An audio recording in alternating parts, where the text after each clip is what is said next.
Hey there! Welcome back to our channel. Did you know that on average a person complains between 15 to 30 times a day? That's according to Will Bowen, the author of A Complaint-Free World. Isn't that an insane amount of complaining? So why do we complain so much? Well, often we tend to focus on the negative aspects of our lives and the world around us. When we encounter problems, difficulties, or challenges, our instinctive response can be to complain about them. But did you know that excessive complaining can actually have negative consequences? Complaining can become a habit that reinforces negative thought patterns and leads to a cycle of negativity.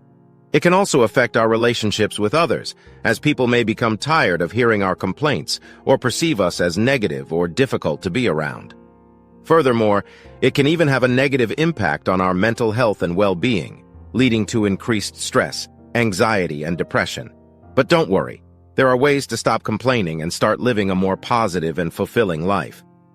In this video, I'll be sharing some tips from Will Bowen's book, A Complaint-Free World, that can help you break the complaining habit and focus on the positive aspects of your life. So stay tuned and let's learn together how to stop complaining and start living a complaint-free life. The first point to stop complaining is to use the power of positive affirmations. Jane used to complain a lot.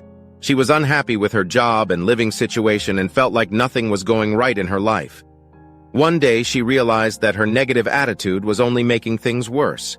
So Jane decided to start practicing gratitude instead.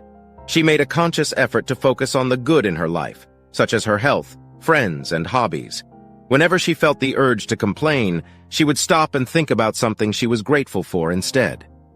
At first, it was hard for Jane to break her habit of complaining, but as she continued to practice gratitude, she found that her outlook on life began to shift.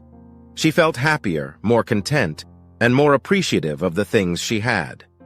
Jane's decision to stop complaining and start practicing gratitude transformed her life. She found new opportunities at work, made new friends, and even met the love of her life.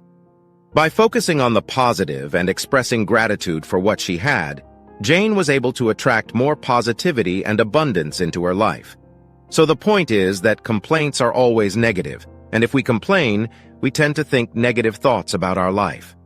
However, there are lots of positive things in our lives, and positive affirmations remind us that all the good things we have can make us happy. If you find yourself complaining often, try practicing gratitude instead. Make a list of things you're grateful for and focus on the good in your life. You may be surprised at how much your attitude can shift when you start to appreciate what you have. The second point to stop complaining is to practice self-awareness. Before you can put a stop to your complaining, it's important to first become aware of your negative behavior. This means paying attention to your thoughts and words and noticing when you are complaining. Let me share a story about how practicing self-awareness helped one person break their complaining habit. Mike was someone who complained often, but he didn't even realize it. He would vent to his friends and family about his job, his relationships, and other aspects of his life that he was unhappy with. One day, Mike's friend pointed out his habit of complaining. At first, Mike was defensive and didn't want to hear it. But later that night, he started paying attention to his thoughts and words and realized that his friend was right. He complained more than he thought. So Mike made a conscious effort to become more self-aware. He would stop and think before he spoke, and he started keeping a journal of his thoughts and emotions. This helped him to identify the triggers that led to his complaining behavior. As Mike continued to practice self-awareness, he noticed a significant shift in his attitude. He became more positive and started looking for solutions instead of dwelling on the negative. He was able to communicate more effectively with his loved ones and became a better listener. By practicing self-awareness, Mike was able to break his habit of complaining and improve his overall well-being. So if you want to stop complaining, start by becoming more self-aware. Pay attention to your thoughts and words and notice when you are complaining. This will help you take the necessary steps to change your behavior and cultivate a more positive outlook on life. The third point to stop complaining is to set boundaries. Sometimes complaining can be triggered by other people's behavior. If there are people in your life who tend to be negative or complain a lot, it's important to set boundaries. Sarah had a friend who would constantly complain about her job, her relationships, and her health. Sarah would listen and offer support, but after a while she noticed that her friend's negative attitude was starting to rub off on her. So Sarah decided to set some boundaries. She still wanted to support her friend, but she didn't want to be dragged down by her negativity. She started limiting the amount of time she spent with her friend and tried to shift the conversation to more positive topics. At first, her friend was resistant and didn't understand why Sarah didn't want to listen to her complaints. But over time, she realized that her constant complaining wasn't helping her situation. She started to take more positive actions to improve her life, and their conversations became more uplifting.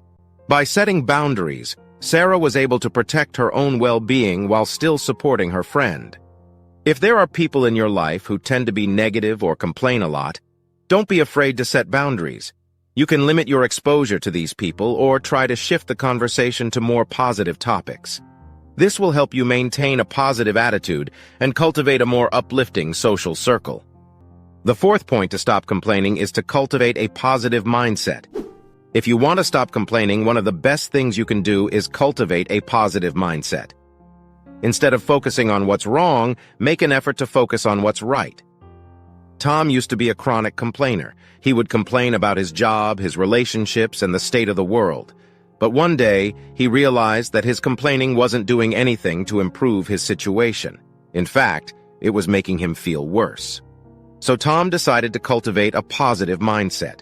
He started practicing gratitude by writing down 3 things he was thankful for every day. He also made an effort to surround himself with positive people who uplifted and encouraged him. And he started engaging in activities that brought him joy, like hiking and reading.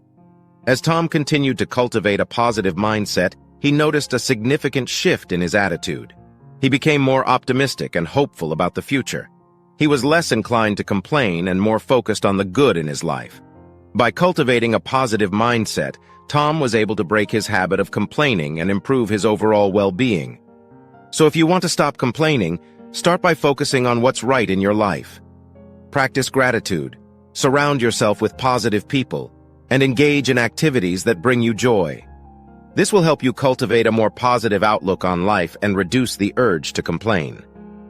Now, finally, let's summarize the video.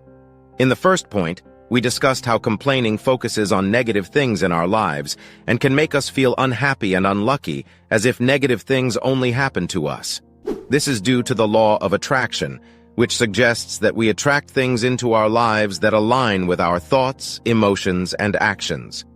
Constantly complaining about negative things can attract more negativity into our lives. However, positive affirmations can help us stop complaining and focus on the good things in our lives.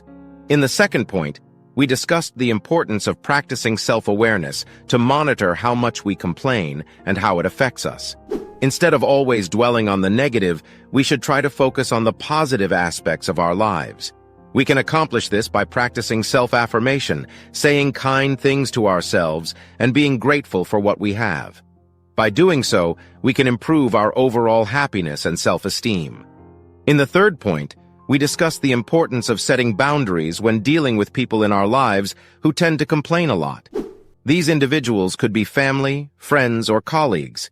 If it's not possible to avoid them entirely, setting boundaries can help us manage our interactions with them more positively.